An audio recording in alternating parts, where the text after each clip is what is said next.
महाराष्ट्र में महायुति का जलवा।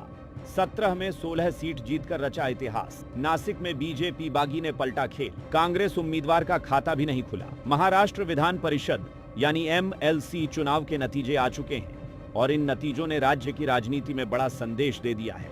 सत्तारूढ़ महायुति ने 17 में से 16 सीटों पर जीत दर्ज कर विपक्ष को करारा झटका दिया है।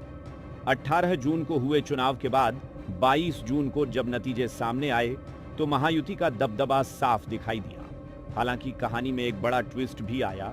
हर जीत के जश्न में एक ऐसा मोड़ जरूर आता है जो सबका ध्यान अपनी ओर खींच लेता है। यह मोड़ बना नासिक सीट, जहां बीजेपी के बागी और निर्दलीय उम्मीदवार गोकुल गीते ने महायुति समर्थित शिवसेना उम्मीदवार नरेंद्र दराड़े को हराकर बड़ा उलटफेर कर दिया।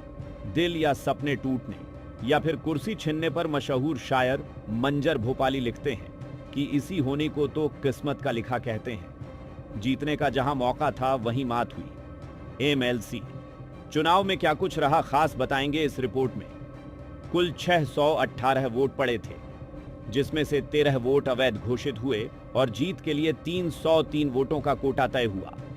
गोकुल गीते ने पहले ही दौर में 357 वोट हासिल कर लिए, जबकि नरेंद्र दराड़े को 248 वोट मिले, यानी मुकाबला पहले राउंड में ही खत्म हो गया।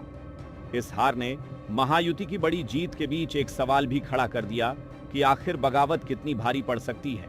अब बात करते हैं सांगली सातारा सीट की, जहां बीजेपी उम्मीदवार धैर्यशील कदम ने शानदार जीत दर्ज की। उन्हें 593 वोट मिले, जबकि उनके प्रतिद्वंद्वी अभय सिंह जगताप को 292 वोट प्राप्त हुए। धैर्यशील कदम ने 301 वोटों के बड़े अंतर से जीत हासिल की। हालांकि हार के बाद अभय सिंह जगताप ने दावा किया कि महायुति के करीब 100 वोट उनके पक्ष में आए। इस दावे ने चुनावी नतीजों के बाद नई राजनीतिक बहस छेड़ दी है।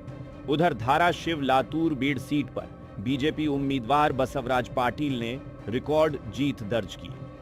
उन्हें 845 वोट मिले, जबकि उनके प्रतिद्वंद्वी को सिर्फ 124 वोट मिले। 721 वोटों के विशाल अंतर से मिली। यह जीत पूरे राज्य की सबसे बड़ी जीत बन गई। नागपुर उपचुनाव में भी बीजेपी उम्मीदवार डॉक्टर राजीव पोटदार ने बड़ी जीत हासिल की। उन्हें 682 वोट मिले, जबकि कांग्रेस उम्मीदवार को सिर्फ 130 वोट प्राप्त हुए। भंडारा गोंदिया सीट पर बीजेपी उम्मीदवार अविनाश ब्राह्मणकर ने 304 वोट हासिल कर जीत दर्ज की और कांग्रेस उम्मीदवार को पीछे छोड़ दिया। लेकिन सबसे ज्यादा चर्चा अमरावती सीट के नतीजों की हो रही है। सियासत में हार जीत तो चलती रहती है, लेकिन कुछ नतीजे इतिहास बन जाते हैं। अमरावती में बीजेपी उम्मीदवार प्रवीण पोटे ने 390 वोटों के साथ शानदार जीत दर्ज की। वहीं कांग्रेस उम्मीदवार हर्षजीत देशमुख का खाता तक नहीं खुल सका। जी हां, उन्हें एक भी वोट नहीं मिला। यह नतीजा कांग्रेस के लिए बड़ा झटका माना जा रहा है और राजनीतिक गलियारों में इसकी चर्चा जोरों पर है। अगर पूरे चुनाव की तस्वीर देखें तो महायुति ने पहले ही 6 सीटों पर निर्विरोध जीत दर्ज कर ली थी। इसके बाद मतदान वाली 11 सीटों में भी उसका दबदबा कायम रहा।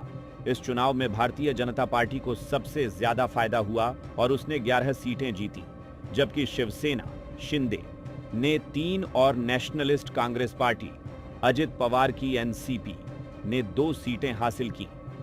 वर्धा चंद्रपुर गढ़चिरौली, यवतमाल, भंडारा गोंदिया, रायगढ़ रत्नागिरी, सिंधुदुर्ग, ठाणे पालघर और अहिल्यानगर जैसी सीटों पर विपक्ष उम्मीदवार तक खड़ा नहीं कर पाया।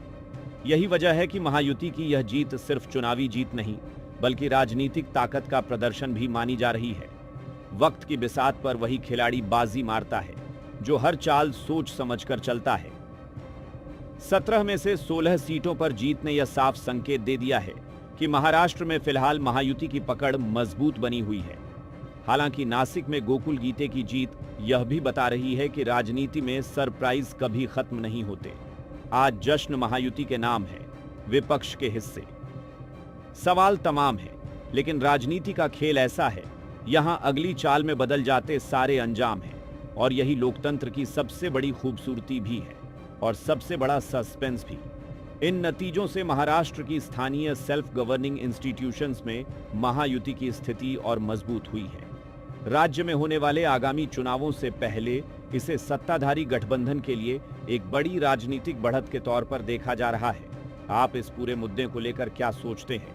अपनी राय हमें कमेंट सेक्शन में जरूर बताएं। साथ ही और भी अपडेट के लिए जुड़े रहें।